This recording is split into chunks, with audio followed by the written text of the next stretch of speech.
this time, we'll be taking a look from the DC Universe Classics Series 14, the Wal-Mart exclusive wave. We'll be taking a look at Zatanna. And I must say, I was really looking forward to getting Zatanna in the DC Universe Classics line. However, I am very disappointed with this figure for lots of reasons. Taking a look at the back of the packaging here and see her biography and statistics, as well as the other figures in the wave: Kamandi, Todd Rice, Tyr, Gold, Hourman, and Green Lantern, along with the Ultra Humanite Collect and Connect figure. And that is why that is my major gripe with the figure, that she barely stands. For some reason, she's standing right now. You gotta find the sweet spot. There we go. You find the sweet spot to pose her, and there. So anyway, so yeah, see, she's very temperamental. There she goes. Now, at the drop of a hat, which she will often do, because she can't hold on to either of her accessories that she came with, and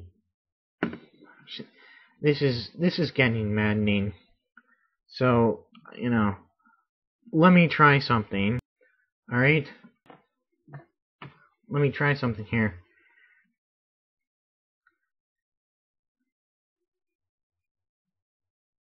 Erugif Donats. Okay. Not what I wanted, but I'll take it here. If you notice, unlike the Canary, she does not have any holes in the feet to put her on a stand. So, looks like she'll be permanently levitating. And like I said, she can barely hold on to her hat. You gotta get it in just the right position here, wedged in her hand. It doesn't even really stand on her head that good. If you notice, there's this little lip there that's supposed to catch on her, I guess, the front of her hair. And yeah, see? So yeah, that's as good as it gets there. Again, so yeah, there. That's about as good as it gets. And you're gonna have to keep her wand tied to her hand with one of these little elastic bands that she comes with, because it's too thin for her to grip elsewise. Now, let's take her hat off before it falls down, and we'll take her off the stand to give her a better look, see. Now, sculpt-wise, she's alright. I mean, she has the same fish netting that Black Canary had, so she loses the articulation out to the sides, but she still has articulation here forward and back. And she's pretty limited with her legs here. You can only twist just a little bit. I can't get them to twist any further than really negligible. Her ankles I can't get to bend at all. Her arms are alright. I mean, she's got rotation there, bends at the elbows and rotates at the wrist there. Just got pretty good articulation there at the shoulder. She doesn't have any ab articulation, and slight waist articulation. Again, I'm not really too troubled about that. Hair here has these. I know what they tried to do. They tried to have highlights in it, but the paint there is just so awful that they just look like blue blobs of paint. I do like the bow tie here. It's its own little piece there. She does not have any head articulation because of her hair. Well, I should say she has slight head articulation, but minimal. So, I mean, basically, this is just the arms. It's unfortunate because I do like the character, and I do like her sort of magician's uniform. You know, the sexy magician uniform, or costume. However, I think a better fit for this series would have been her 1980s costume. The white and blue superhero costume, basically. You know, do away with the fishnetting and high heels.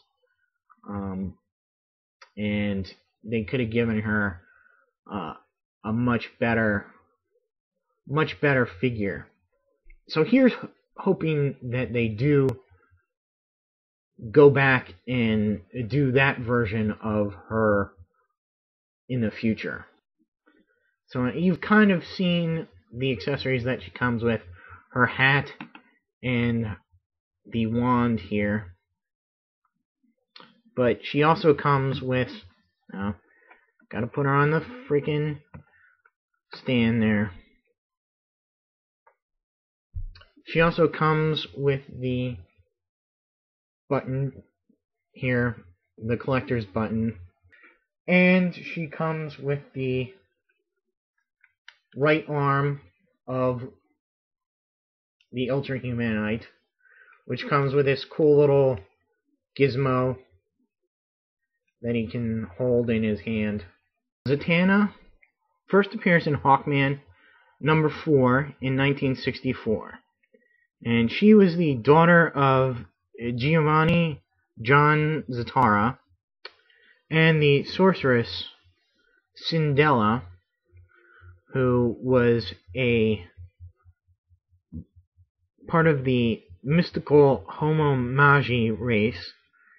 And prior to her discovering her magical abilities, she worked as an illusionist alongside of her father, who once taught Bruce Wayne how to be an escape artist. Very useful if you're becoming Batman. And of course, she did not know who he was. And they had a little bit of a thing going on. And years later, Zatanna, or Z as she liked to be called by her friends, Z started searching for her father, who had turned up lost. By then, she discovered that she could do magic, and that her father was also a magician, a real magician, and started out on this quest, befriending many members of the JSA, and eventually she did go ahead and join the Justice League. She played a big part in Identity Crisis, when it was found out that she used her powers to change the personalities of several villains, including Dr. Light.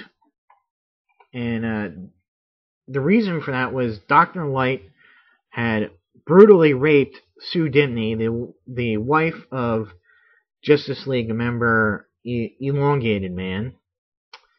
and basically the team wanted him to forget that incident and erase his capacity to do that again. So, in the midst of doing that, Batman walks in on them. The rest of the team decides to make Batman forget that he saw that. And so she regretted this for a long time, and when Batman found out, their relationship really suffered.